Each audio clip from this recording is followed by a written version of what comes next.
আমরা সবাই ভালোবাসি পেয়ারা মাখা খেতে। তো সেদিনকে আমি একটা পেয়ারা কিনে নিয়ে এসে মাখা করেছিলাম বাড়িতে। দারুণ খেতে লেগেছিল। প্রথমে আমি পেয়ারাগুলোকে ছোট ছোট করে কেটে নিলাম একটা প্লেটের মধ্যে। একদম ছোট ছোট করে কেটে নিয়েছি, যাতে ওটাকে মেখে নিলে খুব ভালো লাগে খেতে।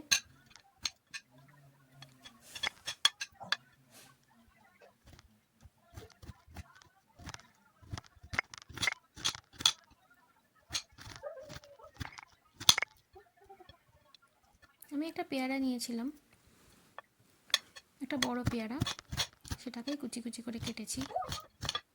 কেটে একটা প্লেটের মধ্যে সুন্দর করে প্রথমে সাজিয়েছি। এই পেয়ারা মাখা খেতে আমরা সবাই ভালোবাসি। তারপরে এর মধ্যে একটু নুন দিলাম, হাফ চামচ নুন, নুনটা পরিমাণ মতো, হাফ চামচ চিনি, তারপরে একটু সর্ষের তেল,